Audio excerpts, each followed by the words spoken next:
त्रिएक परमेश्वर की स्तुति धन्यवाद हो। आप सभी परमेश्वर के दास दासियों, परमेश्वर के पवित्र लोगों को मसीही वंदना। जय मसीह की। आज भी हमें परमेश्वर की उपस्थिति में वचन पढ़ने के हेतु एकत्रित होने के लिए प्रभु ने मदद किया। परमेश्वर की महिमा होवे। आप लोगों ने भी अपना समय आज की संगति के लिए निकाला है। परमेश्वर आप लोगों को भी आशीषित करे। हम प्रकाशित वाक्य 11वां अध्याय को पिछले दिनों में मनन कर रहे थे। आज हम 12वां अध्याय में प्रवेश करने के लिए चाहेंगे।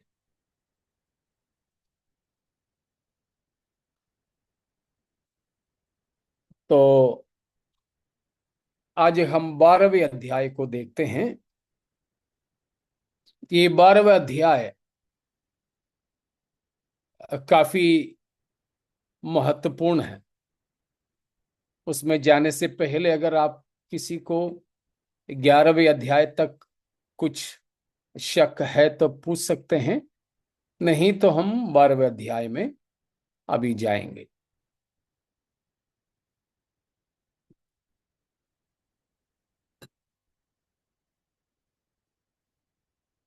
ठीक है, आपकी चुप्पी से कोई शक नहीं, मैं समझता हूं।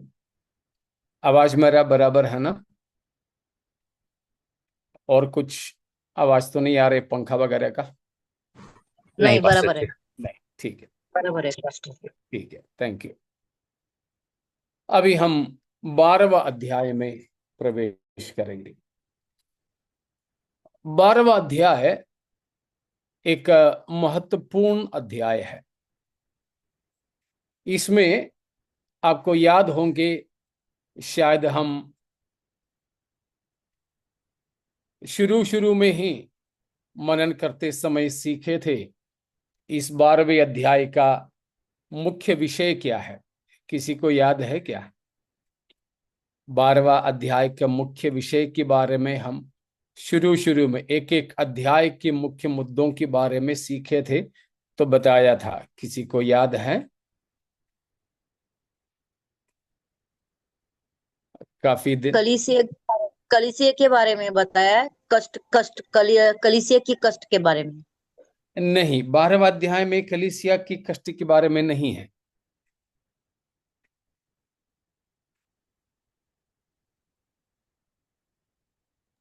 इसराइल शैतान के के कष्ट के बारे में है, लेकिन उससे भी बढ़कर एक विषय है। हाँ जी, और कोई कुछ बता रहे थे शायद।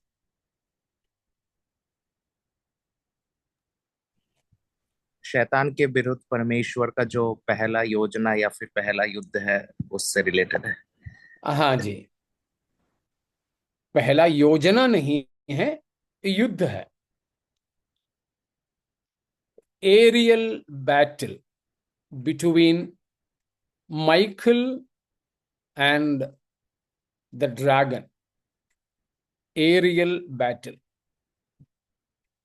यानी हेवनली बैटल।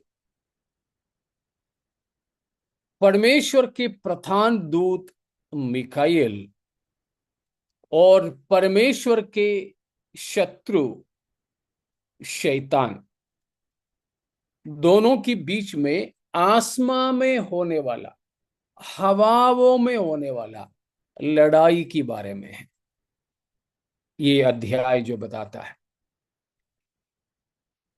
इसमें इसराइलियों की कष्टों के बारे में जरूर बताया है, लेकिन उससे भी महत्वपूर्ण मुद्दा ये 12वां अध्याय में यह है कि शैतान और मिकाएल के बीच में, स्वर्ग में या आसमानों में या हवा में होने वाला लड़ाई।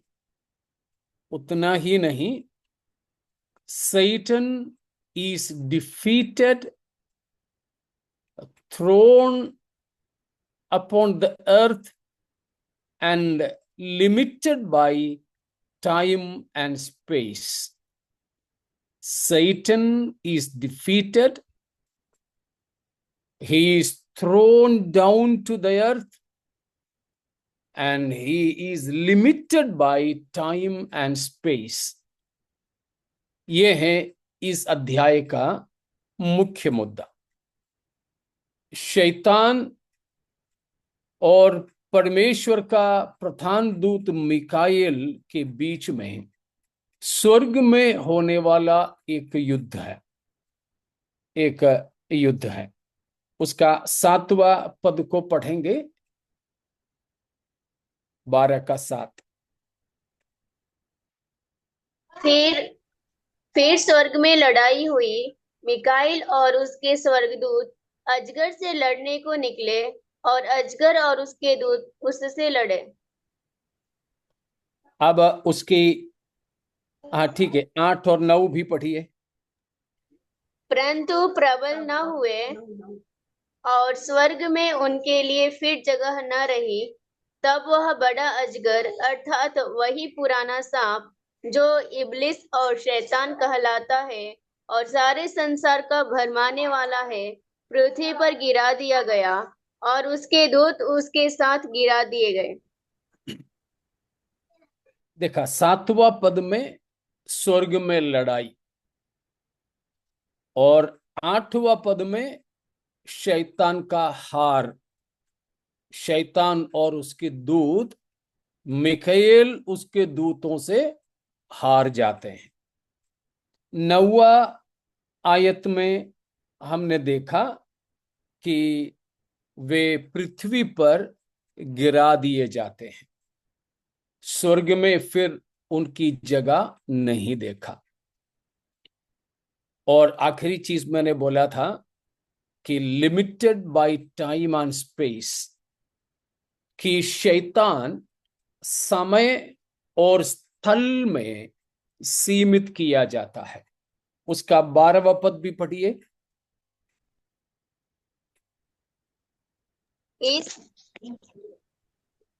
इस कारण हे स्वर्गो और उनमें रहने वालों, मगन हो, हे पृथ्वी और समुद्र तुम पर हाय, क्योंकि शैतान बड़े क्रोध के साथ तुम्हारे पास उतर आया है, क्योंकि जानता है कि उसका थोड़ा ही समय और बाकी है। समय से वो सीमित हो गया। अब उसको मालूम है थोड़ा ही समय उसका बाकी है, तो लिमिटेड बाय टाइम। अब वो जानता है लगभग 3.5 साल ही उसको काम करने के लिए बचा है। और लिमिटेड बाय स्पेस, जगह और स्थान से भी वो सीमित हो जाता है, क्योंकि अभी शैतान स्वर्ग में भी जा सकता है, लेकिन इस लड़ाई के बाद वो केवल पृथ्वी पर ही सीमित रह जाएगा। यह है यहां का जो मुख्य मुद्दा है। शायद आपने सुना हो, मैंने हमारे किसी क्लास में बताया था कि शैतान आपके पास अगले बार आए और आपके पुराने जीवन के बारे में याद दिलाए, तो आप उसको उसकी भविष्य काल के बारे में याद दिला देना। समझ में आए? शैतान हमारे पास आके हमारे भूतकाल के बारे में कभी याद दिलाया ना? हाँ, कभी कभी वो आता है और हमारे जीवन के पुराने पाप, हमारे जीवन के पुराने हार, इन सब के बारे में याद दिलाएगा। ऐसे याद दिलाते समय क्या होता है? हम लोग खुश हो जाते हैं, निराश हो जाते, हम निराश हो जाते हैं, हम बस उदास, निराश, फिर तो हमें गुस्सा गुस्सा आता है, चिड़चिड़ होता है, फिर प्रार्थना करने की भी इच्छा नहीं होता, गीत गाने का मन नहीं होता, बाइबल पढ़ने का इरादा नहीं होता, बिल्कुल छुपे छुपे रहने की इच्छा होती है। ऐसे कई सारे लोगों को शैतान गिराया है। वो थोड़ा सा सांप सीढ़ी वाला खेल है। सांप सीढ़ी का खेल आपको मालूम है। खेलते खेलते खेलते वो शायद 90-95 में पहुंच जाते हैं। अगला गोटी हम गिने तो सांप के मुंह में है, सीधे नीचे 2 नंबर पे फेंकते हैं। कई लोगों के आत्मिक जीवन ये सांप सीढ़ी वाला खेल है। चढ़ते हैं, उतरते हैं, चढ़ते हैं, सांप निगलते हैं। तो ये अक्सर शैतान करता है, लोगों को अपनी पुरानी जीवन की याद दिलाता है। लोग निराश हो जाते हैं, आत्मिक जीवन में ठंडे हो जाते हैं, आत्मिक जीवन में पीछे हटते हैं। परमेश्वर के सामने भी उनको जाने की हिम्मत नहीं होता है, लोगों को उपदेश देने की हिम्मत नहीं होता है। ऐसे समयों में हमें क्या करना है? अगली बार शैतान ऐसे आपकी पुरानी, आपके भूतकालीन जीवन की याद दिला करके आए, आप उसको क्या करना? उसका भविष्य काल समझा के देना। भविष्य काल उसको समझाते रहना। अगर उसकी भविष्य काल शैतान को समझाना है तो हमें कम से कम 3 बातों को याद करना है। उनमें से एक है ये जो 12वां अध्याय, उसमें हमने जो देखा है 7 से लेकर 12 तक की वचन। शैतान स्वर्ग में मिकाएल परमेश्वर के प्रधान दूत से लड़ता है, हार जाता है, नीचे गिरा दिया जाता है, वो पृथ्वी पर ही सीमित होता है और उसका समय भी सीमित हो जाता है। और दूसरी बात शैतान को जो याद दिलाना है वो है 20 अध्याय का 1 से 3 तक की वचन है। 20 अध्याय का 1 से 3 तक की वचन, वो भी पढ़ लीजिए।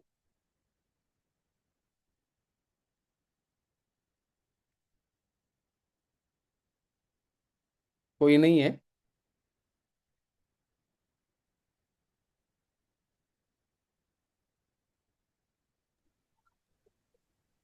और उसे अथाह कुंड में डालकर बंद कर दिया और उस पर मुहर लगा दी। वह 1000 वर्ष के पूरे होने तक जाति जाति के लोगों को फिर न भरमाए। इसके बाद अवश्य है कि वह थोड़ी देर के लिए फिर खोला जाए। यह है शैतान की भविष्य की दूसरी बात। वो है परमेश्वर उसे 1000 साल के लिए अथाह कुंड में बंद कर देगा। शैतान का भविष्य की दूसरी बात हमें उसको याद दिलाना है कि ए शैतान, तू अथाह कुंड में 1000 साल के लिए बांधा जाएगा। हमारे तो जीवन का पुरानी बात है ना, वो बीत चुका है, वो खत्म हो चुका है। हमारे पापों को प्रभु ने क्षमा कर दिया है। तो हमारे तो भूतकाल है, बीत चुकी बात है, लेकिन तेरा तो भविष्यकालीन है, आने वाली बात है। तो बीत चुकी बातों के बारे में तू चिंता मत कर, तेरा आने वाली समयों की चिंता कर। ये हमें उसे याद दिलाना है। तो उसमें पहला है 12वां अध्याय की 7 से 12 तक की बातें। दूसरी बात उसको याद दिलाना होता है 20 अध्याय की 1 से 3 तक की बातें, जिसमें वो 1000 साल के लिए अथाह कुंड में बांधा जाएगा। और तीसरी बात उसको जो याद दिलाना है वो है 7 से 10 तक की बातें, 20 अध्याय का ही 7 से 10 तक की बातें, उसको भी पढ़ जब 1000 लीजिएगा। वर्ष पूरे होंगे तो शैतान कैद से छोड़ दिया जाएगा। वह उन जातियों को जो पृथ्वी के चारों ओर होंगी, अर्थात गोग और मागोग को, जिनकी गिनती समुद्र के बालू के बराबर होगी, भरमा कर लड़ाई के लिए इकट्ठा करने को निकलेगा। वे सारी पृथ्वी पर फैलकर पवित्र लोगों की छावनी और प्रिय नगर को घेर लेंगी और आग स्वर्ग से उतरकर उन्हें भस्म करेंगी। उनका भरमाने वाला शैतान आग और गंधक की उस झील में, जिसमें वह पशु और झूठा भविष्यद्वक्ता भी होगा, डाल दिया जाएगा और वे रात दिन युगान युग पीड़ा में तड़पते रहेंगे। हालेलुया। ये है शैतान के बारे में जो तीसरी बात हमें याद दिलाना होता है कि हमारे प्रभु यीशु मसीह के साथ उसका लड़ाई होगा। हमारे प्रभु यीशु मसीह के साथ उसका लड़ाई होगा। वो है गोग मागोग की लड़ाई कहलाता है, गोग और मागोग की लड़ाई। उसमें शैतान अंतिम तौर पर हारा जाएगा। शैतान का अंतिम तौर पर की हार वहां पर है और उसकी सारी सेना हरा दिए जाएंगे। और शैतान को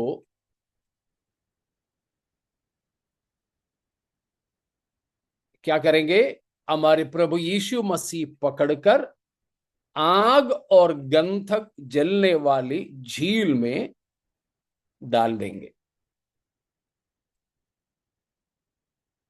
आग और गंधक से जलने वाली झील में शैतान को युग युग के लिए डाल देंगे।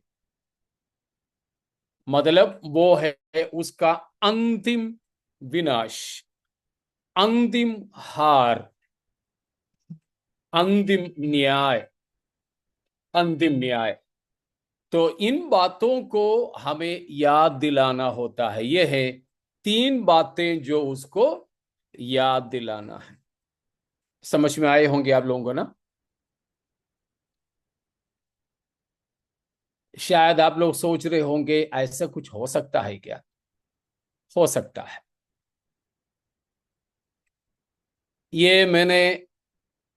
ये जो मैंने कहा ना, शैतान जब अगली बार आपके पास आए, आपकी भूतकाल को याद दिला दे, तो उसको आप अपनी भविष्य काल याद दिला देना। ये जो मैंने पढ़ा था, एक छोटा सा पत्री से एक चिपकाने वाला, दरवाजे पर चिपकाया हुआ एक चीज था। जैसे अभी हमारे साथ में मध्य प्रदेश सारणी से कुछ प्रिय लोग जुड़े हैं।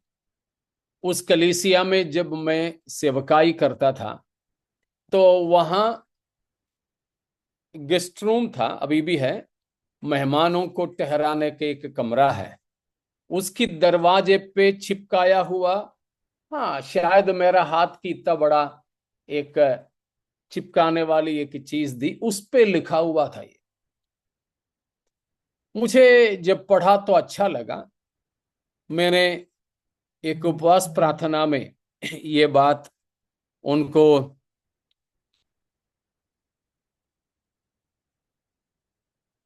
समझाया, बताया ये बात। तो उस कलीसिया में एक आंटी थी, पुराने वहां के लोग जानते हैं, तंबी आंटी करके हम लोग बुलाते थे। तंबी आंटी ने मन में सोचा, ये पास्टर ये क्या कह रहा है? शैतान आएगा हमारे पास, हमसे वो बात करेगा, हम शैतान को ऐसे कुछ याद दिला सकता है? मन में उन्होंने सोचा, लेकिन मेरे को कुछ बोला नहीं। कुछ दिन के बाद उसी हफ्ता हम लोग उनके घर पे उन लोगों से मिलने के लिए गए थे। पास्टर लोग तो विजिटिंग पे जाते हैं, विश्वासियों से मिलने जाते हैं। ऐसे मिलने गए तो आंटी हमें ये सारी किस्सा सुनाई। बोला कि पास्टर, आपके प्रचार के दौरान मैंने मन में ऐसे ऐसे सोचा था, लेकिन ये बुधवार, मैं हर बुधवार अपने बच्चों के लिए उपवास लेती हूँ। बच्चे अभी कुछ बड़े हो गए, बपतिस्मा वगैरह भी लिए, और मैं थोड़ा कमजोर भी पड़ने लगा।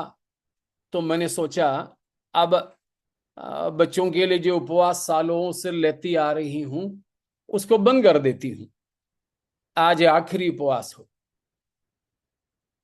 ऐसे करके उपवास किया। बुधवार शाम को उन्होंने उपवास तोड़ा, रात को सोने गई। सोई नहीं, लेकिन लाइट बुझा दी। तो उसके बाद उनको एक आवाज आती है, एक सांप रेंगते रेंगते हुए।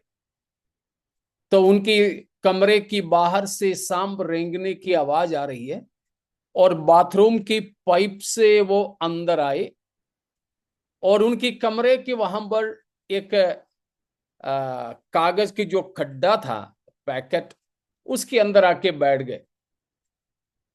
और थोड़ी देर बैठने के बाद में वो ऐसे कहते हुए आंटी ने सुनी कि तू तो इतने सालों तक तेरी बेटों के लिए उपवास लेती रही, लेकिन कोई फायदा नहीं, तेरे सब बच्चे बिगड़ जाएंगे, नाश हो जाएंगे, ऐसे वैसे सब बता दिया। तो झट से आंटी को याद आई मैंने जो रविवार के दिन बताया था। ये सब बोल करके शैतान वापस ये जो सांप के रूप में निकल के जा रहा था। आंटी ने तुरंत बोला, रुक रुक रुक, तो ऐसे मत जा, जो मुझे तुझे बताना है वो भी सुनने के बाद जा।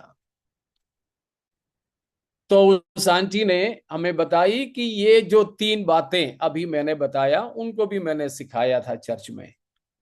तो ये उस अजगर या सांप जिसके रूप में शैतान आया, उनसे बातें किया, उसको सुनाया। जैसे उन्होंने सुनाया वैसे ये सांप झट से वहां बैठ नहीं सके, बिल्कुल वहां से निकल के चले गए। और आंटी ने फिर उठ करके प्रार्थना की। ये नींद में नहीं, सोई नहीं थी, ऐसे ही उनको लग रहा था। तो ये हो सकता है मेरे और आपके साथ भी हो। शैतान हमारे पास आता है, हमारे भूतकाल की याद दिलाता है। उसको ऐसे मत छोड़ना। इसके लिए हमें परमेश्वर की वचन को जानना बहुत जरूरी है। तो वो है ये 12वां अध्याय। और हम उन बातों में आने से पहले 12 अध्याय की 1 से 6 तक की पदों में और एक विशेष बात है। अभी तो हम इसमें की सबसे मुख्य मुद्दा को देखा, जो 7 से लेकर 12 तक है, जो शैतान का हार है। लेकिन उससे पहले 1 से 6 तक की पदों में और एक मुख्य बात है। आपको समझ में आया होगा। वहां पर a woman cloth with the sun, सूरज को ओढ़ी हुई एक स्त्री। या 12 का पहला पढ़िए।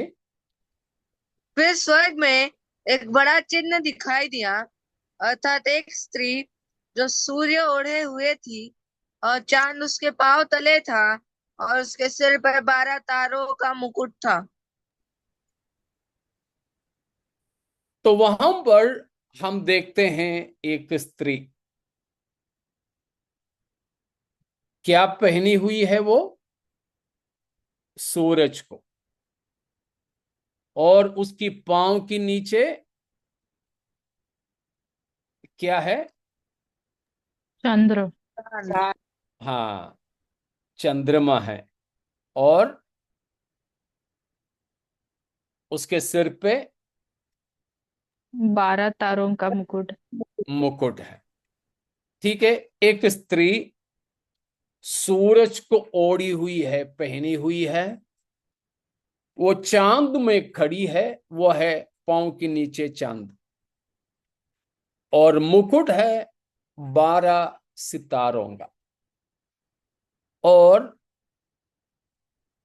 वो है ये 12 का 1 से लेकर 6 तक की पदों में। और दूसरा पद में हम देखते हैं, दूसरा पद, वह गर्भवती हुई और चिल्लाती थी क्योंकि प्रसव की पीड़ा में थी।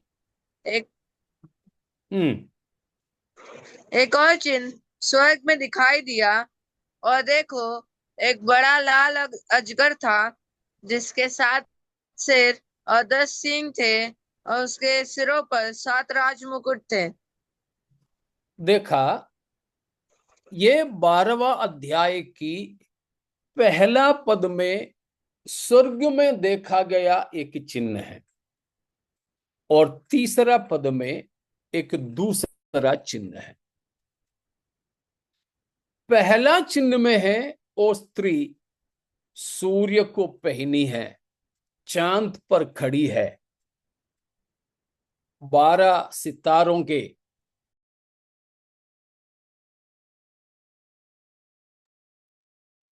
12 सितारों के मुकुट पहन रखी है।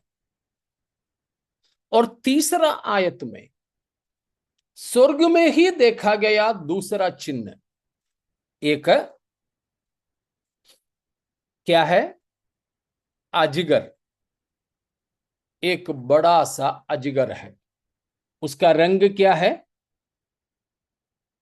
लाल। लाल, एकदम अंगार जैसा, एक फायरी अजगर, एक आग की सी लाल रंग का एक अजगर। कितना सिर है? 7 सिर, हाँ, सिर, और क्या है? 10 सींग। 10 सींग। 7 सिर और 10 सींग है। आपने इस अजगर को तो पहचान लिया होगा। ठीक है, ये अजगर कौन है? ये अजगर कौन है? शैतान। 9वां पद को पढ़िए, नयन। तब वह बड़ा अजगर, अर्थात वही पुराना सांप, जो इब्लिस और शैतान कहलाता है और सारे संसार का भरमाने वाला है, पृथ्वी पर गिरा दिया गया, और बस उसके बस दूत। बस। तो वो अजगर कौन है, यहां पूरा विवरण दिया एक ही शब्द में, शैतान। शैतान। आपको शायद शैतान का मतलब मालूम होगा ना? विरोधी। विरोधी। ठीक है।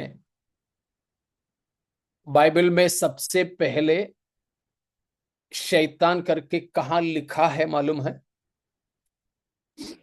जेनेसिस। ना।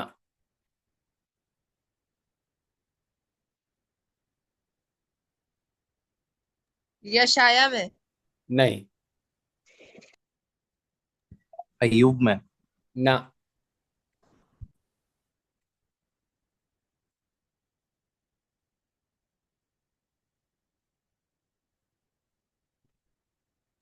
मत्ती।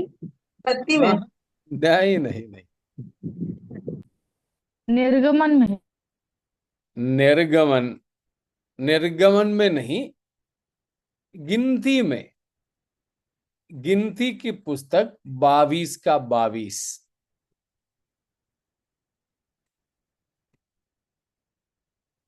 निर्गमन, सॉरी, नंबर्स, नंबर्स, गिनती का किताब 22 वर्स 22, याद करने में आसान है। 22 22। और उसके जाने के कारण परमेश्वर का कोप भड़क कर उठा और यहोवा का दूत उसका विरोध करने के लिए मार्ग रोककर खड़ा हो गया। वह बस अपनी बस बस गदी बस। पर परमेश्वर का दूत उसका विरोध करने के लिए, विरोध करने के लिए, वो है शैतान करके जो मूल शब्द पहली बार इस्तेमाल हुआ, शैतान। शैतान का मतलब विरोध करने वाला। यहां कौन है, किसको शैतान करके कहा है? परमेश्वर के दूत को। परमेश्वर के दूत को, क्योंकि वह बिलाम या बालाम, क्या बोलते हैं हिंदी में वो नबी का नाम? बिलाम। बिलाम। बिलाम नबी का विरोध, व्यथय का विरोध करने लगा, रास्ता रोकने लगा। ऐसे करके रास्ता रोकने वाला, विरोध करने वाला, यही है शैतान का मतलब। शैतान कोई व्यक्ति के रूप में नहीं था। जो कोई भी विरोध पैदा करता है उसको हम शैतान बोल सकते थे, मूल भाषा में ऐसे हैं। लेकिन बाद में वो जो शब्द है एक व्यक्ति विशेष का नाम बन गया। किसका? शैतान का। क्यों? उसका काम ही वो बन गया। क्या बन गया? विरोध करना। परमेश्वर और परमेश्वर के सारे कामों का विरोध करना, परमेश्वर और परमेश्वर के लोगों का विरोध करना। ऐसे वो एक व्यक्ति ने ये काम लगातार, वो भी परमेश्वर के विरुद्ध में करने लगे। तो बाइबल, आज बाइबल ही नहीं सारी दुनिया ने उस परमेश्वर की विरोधी को यह नाम दे दिया, सैतानास। सैतानास, शैतान। तो बाइबल में जो सबसे पहले शैतान जो शब्द है मूल भाषा में हम देखते हैं वो गिनती 22 का 22 में है। हाँ, शैतान को अय्यूब की किताब में, उत्पत्ति की किताब में सब हम देखते हैं। उसकी गिरावट के बारे में यशायाह में और हिजकियेल में हम देखते हैं। लेकिन जो शब्द नाम जो दिया है वो सबसे पहला जिक्र यहां पर है। तो विरोधी या विरोध करने वाला, वो क्या विरोध करता है? परमेश्वर का विरोध, परमेश्वर की योजनाओं का विरोध, परमेश्वर के लोगों के विरोध। ये सब वो करने की वजह से उसका नाम ऐसा हुआ। ठीक है, तो वो शैतान के लिए वापस आते हैं प्रकाशित वाक्य 12 का 3 और 9 में। एक अजगर, एक लाल रंग का, जिसके 7 सिर है, 10 सींगे हैं, और उसका दूसरा नाम है जो 9वां पद में बताया है, सारे पृथ्वी को भरमाने वाला। तो शैतान का अलग अलग नाम यहां है। बड़ा अजगर, और दूसरा है सारे पृथ्वी को मतलब मनुष्य जाति को भरमाने वाला, भरमाने वाला। और उसके बाद 9वां पद में हम देखते हैं पुराने साम। और क्या कहलाता है? इबलीस, है ना? इबलीस कहलाता है, इबलीस कहलाता है। वो है 9वां पद में हम जो पढ़ते हैं। तो वहां पर एक और बार 9वां पद को पढ़िए। तब वह बड़ा अजगर अर्थात वही पुराना सांप जो इबलीस और शैतान कहलाता है और सारे संसार का भरमाने वाला है। तो उसका अलग अलग नाम, बड़ा अजगर, इबलीस, इबलीस कहलाता है, शैतान कहलाता है। शैतान का मतलब मैंने बताया। अब इबलीस का क्या मतलब है? निंदा करने वाला, ऐसे मराठी में है। निंदा करने वाला। उसकी 10वां पद को पढ़िए। फिर मैंने स्वर्ग से यह बड़ा शब्द आते हुए सुना, अब हमारे परमेश्वर का उद्धार और सामर्थ्य और राज्य और उसके मसीह का अधिकार प्रकट हुआ है, क्योंकि हमारे भाइयों पर दोष लगाने वाला जो रात दिन हमारे परमेश्वर के सामने उन पर दोष लगाया करता था, गिरा दिया गया है। ये है इबलीस का मतलब, या accuser, slanderer. Okay, Satan means opponent, opponent, and devil, iblis माने अक्यूजर या स्लैंडरर। शैतान है विरोध करने वाला, और इबलीस का मतलब है दोष लगाने वाला। मराठी में निंदा करने वाला, है ना? हाँ, निंदा करने वाला। निंदा करने वाला। परमेश्वर के भक्त लोगों को परमेश्वर के सामने आरोप लगाता है। इसीलिए मैं कहता हूं कि परमेश्वर के लोगों के विरोध में, वो भी झूठ मूठ में, ऐसे जो है आरोप लगाने वाले लोग शैतान का ठेकेदार है। हमें ऐसे नहीं होना चाहिए। कुछ लोगों की आदत है यहां से सुनना, वहां बताना, वहां जो देखा यहां बताना, जिससे लोगों को नुकसान हो जाता है। लोगों के नुकसान के उपलक्ष्य में जो है आरोप लगाने वाले लोग, वे शैतान के काम कर रहे होते हैं। ऐसा ना हो।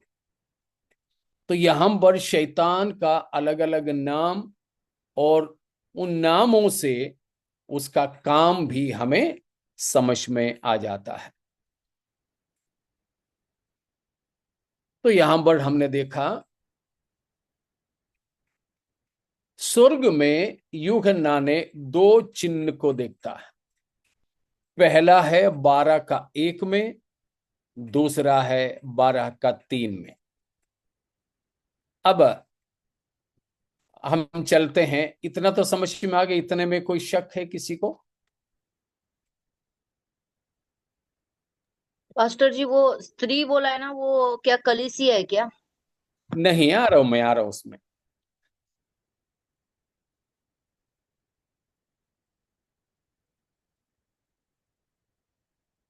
ठीक है, तो अब हम देखते हैं ये 12 अध्याय का पहला वचन से कि वहां पर हम देखते हैं कि सूरज को पहनी हुई एक स्त्री। कौन है ये सूरज को पहनी हुई स्त्री?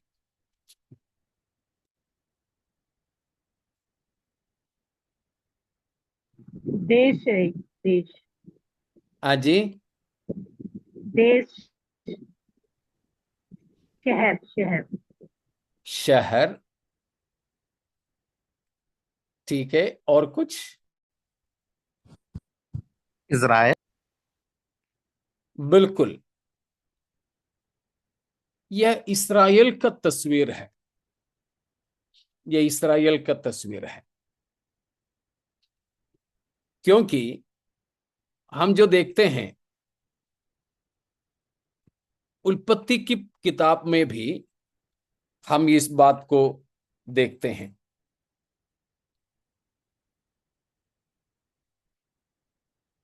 आपको याद होंगे,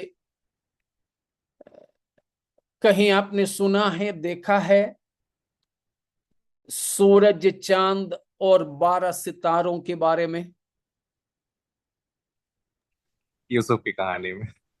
यूसुफ की हाँ, कहानी में। जी हाँ, यूसुफ की सपना था कि सूरज, चांद और 12 सितारे यूसुफ की दंडवत कर रहा है। तो वहां पर वो इस्राएल के बारे में था। तो इधर भी हम समझ सकते हैं, यहां की जो स्त्री है इस्राएल है, एक शहर से बढ़कर के एक जाति है। इस्राएल जरूर एक देश है, और उसके साथ ही साथ और उस देश से बढ़कर यह एक जाति है, एक जाति है।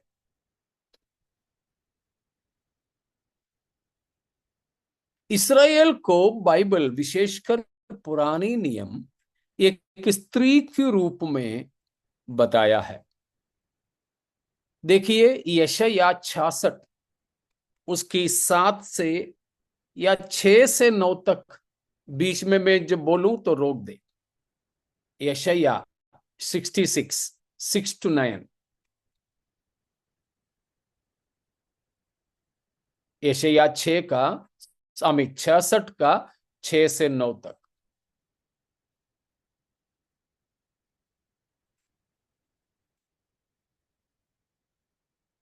सुनो, नगर से कोलाहल की धूम, मंदिर से एक शब्द सुनाई देता है। वह यहोवा का शब्द है। वह अपने शत्रुओं को उनकी करने का फल दे रहा है। उसके प्रसव पीड़ा उठने से पहले ही उसने जन्म दिया।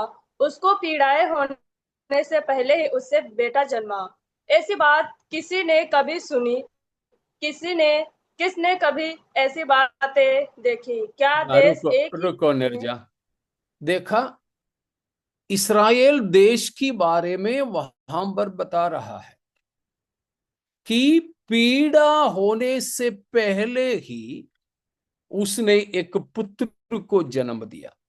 किसके बारे में बता रहे हैं? इस्राएल के बारे में। इस्राएल, तो हमने 12 का दूसरा पद में भी देखा, वो स्त्री गर्भवती हुई, गर्भवती हुई, और उसने एक लड़का बच्चे को जन्म दिया। तो ये है इस्राएल में से सारी जगत को राज करने वाला मसीह उत्पन्न होने के बारे में है। ठीक है ना? सारे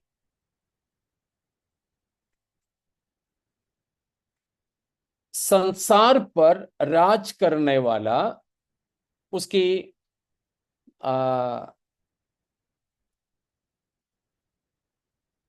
चौथा वचन को पढ़िए, 12 का 4।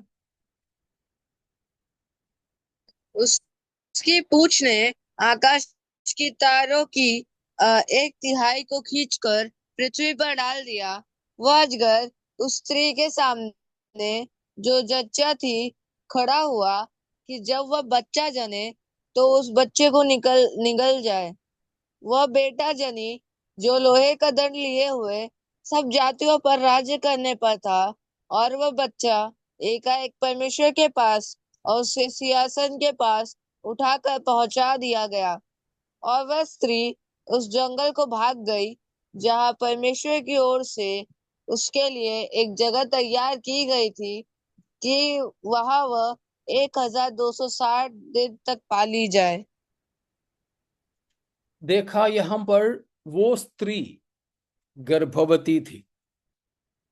इस्राएल गर्भवती किससे थी? किसको उसने गर्भ धारण किया था? अर्थात इस्राएल में से जो पैदा हुआ लड़का बच्चा कौन है?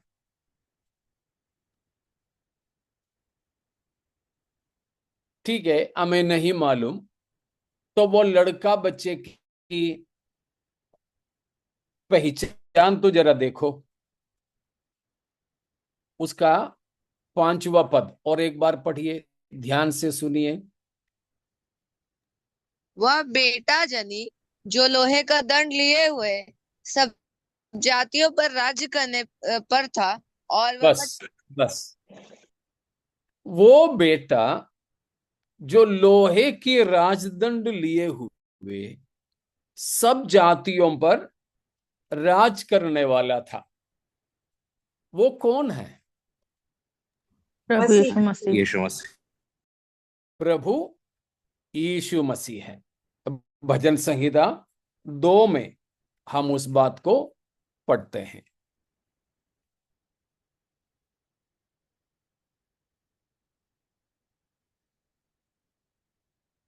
उसकी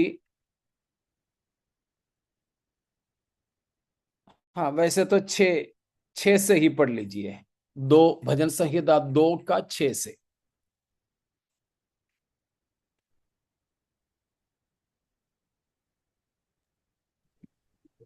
मैं तो अपने ठहराए हुए राजा को अपने पवित्र पर्वत सिय्योन की राजगद्दी पर बैठा चुका हूँ। मैं उस वचन का प्रचार करूंगा जो यहोवा ने मुझसे कहा है, तू मेरा पुत्र है, आज तू मुझसे उत्पन्न हुआ। आगे 9 तक पढ़ो। मुझसे मांग और मैं जाति जाति के लोगों को तेरी संपत्ति होने के लिए और दूर दूर के देशों को तेरी निज भूमि बनने के लिए दे दूंगा। तूने लोहे के डंडे से टुकड़े टुकड़े करेगा, तो कुम्हार के बर्तन के समान उन्हें चकनाचूर कर डालेगा। तो 12वां अध्याय प्रकाशित वाक्य की 5वां पद में या दूसरा और चौथा और 5वां पद में जो बच्चा लड़का बच्चा पैदा हुआ जो जाति जाति के लोगों पर लोहे की राजदंड लिए हुए राज करने वाला है, वो बच्चा कौन है?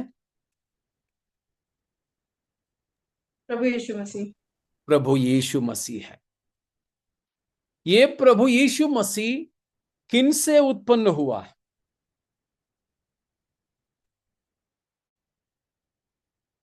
रोमियो की पत्री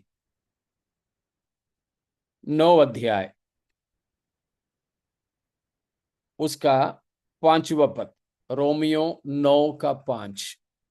पुरखे भी उन्हीं के हैं और मसीह भी शरीर के भाव से उन्हीं में से हुआ।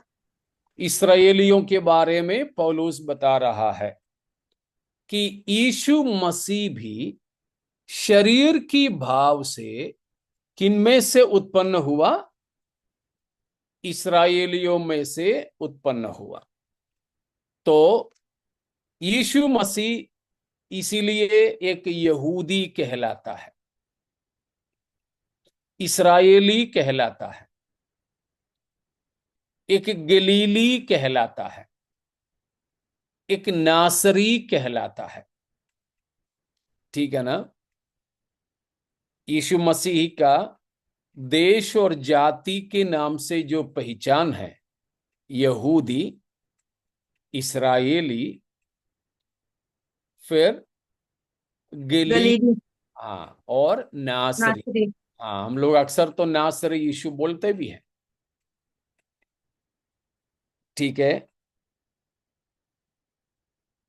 तो उसी के जैसे हम ये भी देख सकते हैं, 19 अध्याय, प्रकाशित वाक्य 19 अध्याय का 14 और 15, 19 का 19, 14 एंड 15।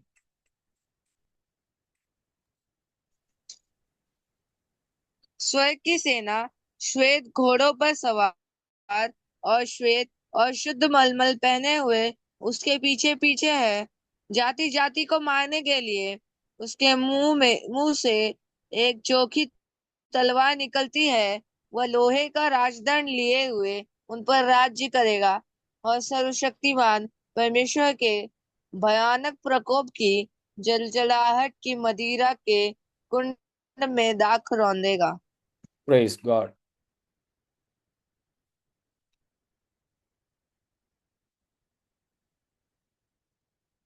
यहां पर भी किसकी बारे में है?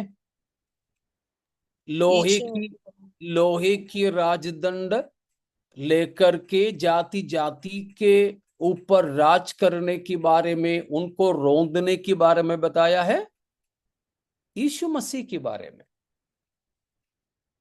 और एक वचन पढ़ करके वो समाप्त करेंगे। प्रकाशित वाक्य ही 2 अध्याय, उसकी 26 और 27, 26 एंड 27। जो जय पाए और मेरे कामों के अनुसरण तक करता रहे, मैं उसे जाति जाति के लोगों पर अधिकार दूंगा और वह लोहे का राजदंड लिए हुए उन पर राज्य करेगा। जिस प्रकार कुम्हार के मिट्टी के बर्तन चकनाचूर हो जाते हैं, मैंने भी ऐसा ही अधिकार अपने पिता से पाया है। हाँ, देखा, यीशु मसीह स्वयं यहां पर तियातीरा की कलीसिया से बताया, जो जय पाए उन्हें मैं क्या अधिकार दूंगा? लोहे के राजदंड से जाति जाति के लोगों पर मैं अधिकार दूंगा। वे कुम्हार की बर्तन की नाई उन्हें चूर चूर करेंगे, जैसा मैंने भी अपने पिता से अधिकार पाया है। इतने भागों से आप स्त्री कौन है, स्त्री से जन्मा हुआ लड़का बच्चा कौन है, समझ लिए होंगे, है ना।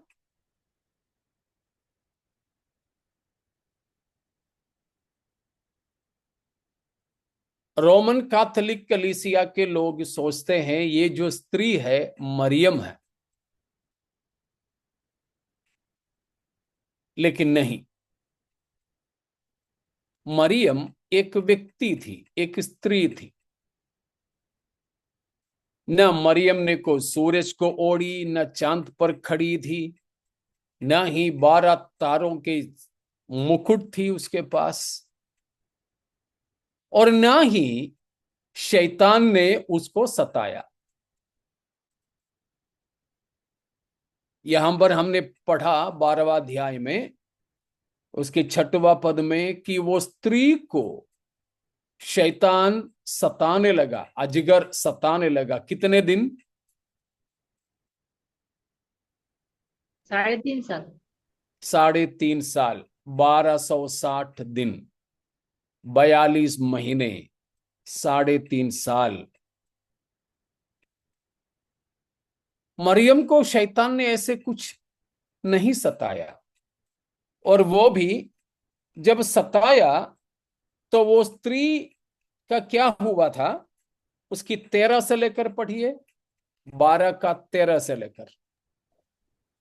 जब अजगर ने देखा कि मैं पृथ्वी पर गिरा दिया गया हूँ, तो स्त्री को जो बेटी जनी थी सताया, पर उस स्त्री को बड़े उकाब के दो पंख दिए गए कि सांप के सामने से उड़कर जंगल में उस जगह पहुंच जाए जहां वह एक समय और समय हो और आधे समय तक पाली जाए।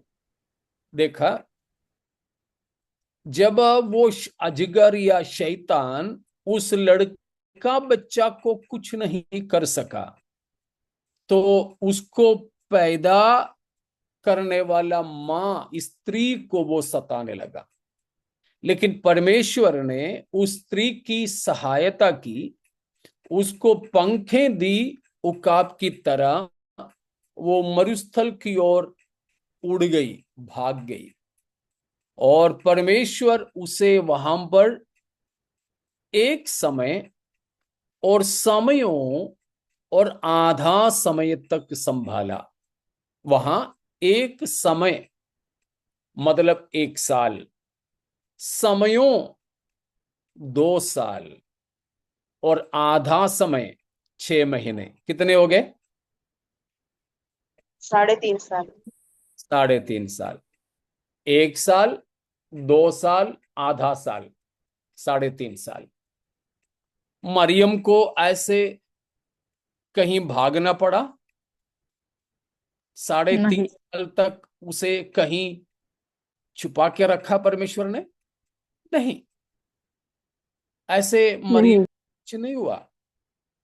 ये कुछ मरियम के लिए नहीं है जैसे रोमन कैथोलिक कलीसिया के लोग सोचते हैं, परंतु यहां बताए गए स्त्री इस्राएल है, और उससे जन्मा हुआ लड़का बच्चा यीशु मसीह है, और उसे सताने वाला अजगर शैतान है।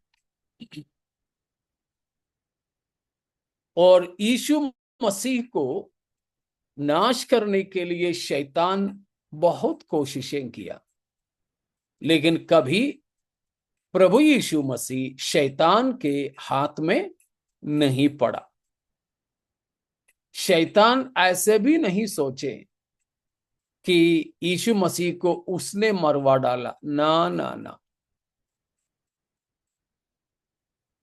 कई बार हम लोग भी ये सोचते हैं कि शैतान ने प्रभु यीशु मसीह को मरवा डाला। आप क्या सोचते हो?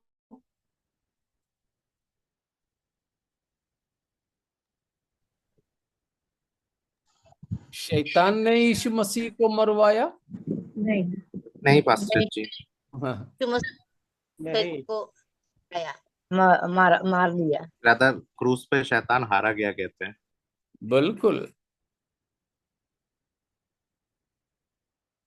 शंका दूर करें, प्रेरितों के काम 2 अध्याय 23वां वचन को पढ़िए। प्रेरितों के काम, एक्ट्स ऑफ द अपोस्टल्स 2:23।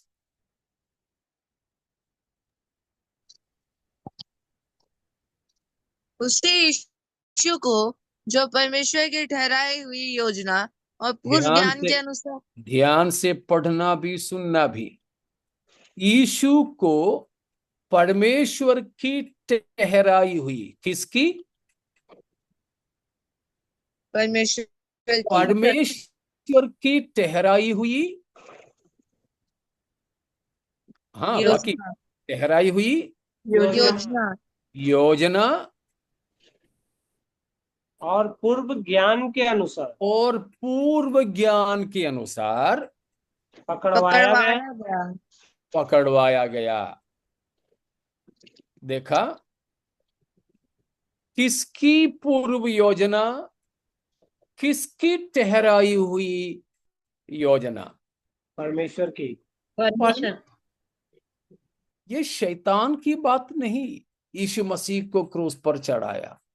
हाँ, प्रभु यीशु मसीह जब क्रूस पर मारा गया तो थोड़ी देर के लिए शैतान को जरूर अच्छा लगा होगा, लेकिन प्रभु यीशु मसीह ने क्रूस पर जो पाया उससे शैतान हार गया। अगर यीशु मसीह को शैतान ने क्रूस पर चढ़ाया होता तो वो क्रूस पर नहीं हारता, वो जयवंत होता। लेकिन नहीं, कई बार हमारे प्रचारक लोग भी जो प्रचार करते हैं वो गलत है।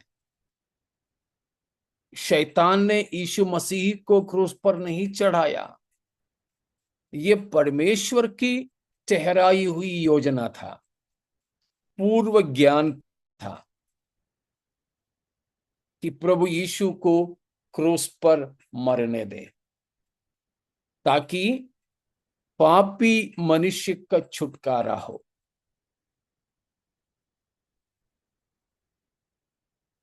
ठीक है ना? तो शैतान सच कहें तो नहीं चाहता था कि यीशु मसीह क्रूस पर चढ़ाया जाए। यीशु मसीह को पृथ्वी भर से या सेवकाई से हटाना तो वो चाहता था जरूर, इसीलिए वो चाहता था कि यीशु मसीह पैदा ही ना हो।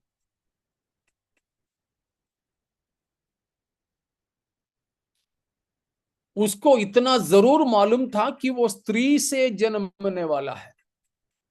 यीशु मसीह स्त्री से उत्पन्न होने वाला है, शैतान को पता था, क्योंकि परमेश्वर पिता ने अदन की वाटिका में खुलेआम बोला था सांप और शैतान से कि मैं स्त्री और तेरे वंश के बीच में बैर उत्पन्न करूंगा। जो स्त्री के संतान है वो शैतान के सिर को कुचलेगा। वो प्रभु ने पहले बताया था, इसलिए शैतान को अंदाजा था कि ये जो मेरा सिर कुचलने वाला कोई स्त्री से पैदा होने वाला है। शायद इसीलिए होगा जो सबसे पहला धर्मी जन हाबिल को ही उसने खेत में मरवा डाला। ऐसे करके वायदा की संतान इब्राहिम के लिए इसहाक का जन्म को उसने रोका। इस्माइल तो पैदा होने दो, इसहाक पैदा ना हो। आगे चल के उसको पता चला कि वो इस्राएलियों से पैदा होने वाला है। इसलिए एक जमाना ऐसा था कि इस्राएली यहूदियों में, यहूदी राज घराने में, यहूदी दाऊद के घराने में 6 साल तक केवल एक ही पुरुष था। बाकी सब राज संतानों को मार डाला गया। लेकिन एक छोटा सा बच्चे को लेकर उसकी देखभाल करने वाली औरत मंदिर में ले जाकर छुपा के रखी उसको। पूरा 6 साल तक सारी जगत की आशा मसीही की जन्म का वो एक लड़का बच्चे पर अटका हुआ था। इसीलिए ही उसने कोशिश किया एस्थेर के समय में कि सारे इस्राएली जातियों को नाश कर दे। तो हमेशा इस्राएल के विरोध में शैतान का षड्यंत्र इसीलिए होता रहा कि यीशु मसीह पैदा न हो। जब मसीह पैदा हो भी गया तब भी उसने क्या कोशिश की? यीशु की शिशु हत्या करवा दे। कितने सारे शिशुओं को शैतान ने मरवा डाला, लेकिन परमेश्वर उन जगहों से भी मसीह को बचा के रखा। आखिरी में यीशु मसीह को कितने बार क्रूस पर मरने से पहले मार डालने की कोशिश की। यहां तक गेत्सेमने की वाटिका में मसीह अंतिम प्रार्थना करते समय भी यीशु की पसीने के साथ खून भी बहकर वहीं मरने के लिए कोशिश किया, मार डालने के लिए, लेकिन वो भी उसकी योजना पूरा नहीं हुआ। और आखिरी में क्रूस पर तो चढ़ाया, चढ़ाने के बाद भी यहूदियों के मनों में और रोमी सिपाहियों की मनों में शैतान ने विचार डाला और कहा, अगर तू ईश्वर का पुत्र है तो क्रूस पर से उतर के आ। आप लोग मेरे साथ है ना? तो शैतान, हाँ जी, शैतान नहीं चाहता था यीशु मसीह क्रूस पर मरे, लेकिन उसकी सारी योजना को तहस नहस करके परमेश्वर की सनातन योजना पूरा हुआ। इसीलिए शैतान बहुत ही गुस्से में है। उसका सबसे बड़ा गुस्सा यह है कि वो यीशु मसीह को कुछ नहीं कर सका। मनुष्य बनकर जगत में मसीह आया था, तब भी शैतान मसीह पर हावी नहीं हो पाया। इसीलिए उसका क्रोध बढ़ता गया। अब जब आखिरी में देखता है कि वो यीशु मसीह का कुछ भी नहीं कर सका, वो इस्राएली, वो स्त्री को जिससे मसीह पैदा हुआ था, सताने लगा। लेकिन उधर भी परमेश्वर उस स्त्री की सहायता करता है। कुछ लोग सोचते हैं ये स्त्री कलीसिया है। नहीं, क्योंकि यीशु मसीह कलीसिया से पैदा हुआ नहीं ना? नहीं नहीं। नहीं, लेकिन कलीसिया यीशु मसीह से पैदा हुआ। यीशु मसीह के छिदा गया पसली की खून से, जैसे बताते हैं ना, आदम की पसली लेकर के हव्वा को बनाया, उसी तरह प्रभु यीशु मसीह क्रूस पर विश्राम करते समय अपनी पसली छिद करके उस लहू के द्वारा कलीसिया की बनावट किया। तो ये स्त्री ना ही मरियम है, ना ही कलीसिया है, परंतु बाइबल में कुल मिलाकर के हम देखें तो ये स्त्री है इस्राएल। इस्राएल में से प्रभु यीशु मसीह पैदा हुआ और सूरज को ओढ़े हुए, चांद पर खड़े और 12 तारों का मुकुट पहने स्त्री उत्पत्ति 37वें अध्याय के अनुसार इस्राएल है। लेकिन वो इस्राएल में से प्रभु यीशु मसीह पैदा हुआ, उन्हें कुछ नहीं कर सका शैतान। इसीलिए इस्राएल को अंतिम दिनों में सताएगा। जब शैतान इस पृथ्वी पर गिरा दिया जाएगा, उस समय इस्राएल को पुरजोर से सताने की कोशिश करेगा। तो परमेश्वर इस्राएल की रक्षा करने के बारे में हम लोग पढ़ते हैं। इतने बातें समझ में आ गए? इतने में कोई शक है?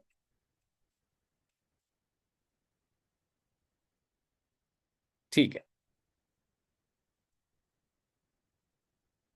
अगर इतने बातों में कोई शक नहीं तो हम आज की क्लास यहां समाप्त करेंगे। प्रभु यीशु मसीह के द्वारा परमेश्वर ने सनातन योजना को जो पूरा किया है उसके लिए परमेश्वर का धन्यवाद हो। पिछले हमारे उपवास प्रार्थना में मैंने बताया हुआ एक वचन और पढ़कर हम समाप्त करेंगे। ये जो परमेश्वर ने हमारे उद्धार के लिए जो योजना बनाया उसके बारे में अभी प्रेरितों के काम 2 की 23वीं वचन से पढ़े थे, उसी तरह उसको दूसरे एक शब्द में पौलुस बताता है इफिसियों 3 का 10 और 11 वचनों में। वो भी पढ़ें, समाप्त करें। इफिसियों 3 10 11। ताकि अब कलीसिया के द्वारा परमेश्वर का विभिन्न प्रकार का ज्ञान उन प्रधानों और अधिकारियों पर जो स्वर्गीय स्थानों में है प्रकट किए जाए। उस सनातन मनसा के अनुसार जो उसने हमारे प्रभु मसीह यीशु में की थी। देखा, उस सनातन मनसा के अनुसार, इटर्नल पर्पस ऑफ गॉड, सनातन मनसा के अनुसार जो परमेश्वर पिता ने अपने मसीह यीशु में किया था, उस योजना के अनुसार परमेश्वर अपना पुत्र को जगत में भेजा, हमारे पापों का भार उठाया, पापों को हर ले गया, और आज उस मसीह के द्वारा हमें पापों की क्षमा और उद्धार है। अगर कोई भी इस यीशु को अपना प्रभु नहीं माने हैं, जाने कि यीशु के अलावा और कोई प्रभु नहीं है जो हमारे पापों की क्षमा के लिए अपने आप को दिया है और मुर्दों में से जी उठा है। उस यीशु को अपनाएं, अनंत जीवन को प्राप्त करें। परमेश्वर इन वचनों के द्वारा सबको आशीष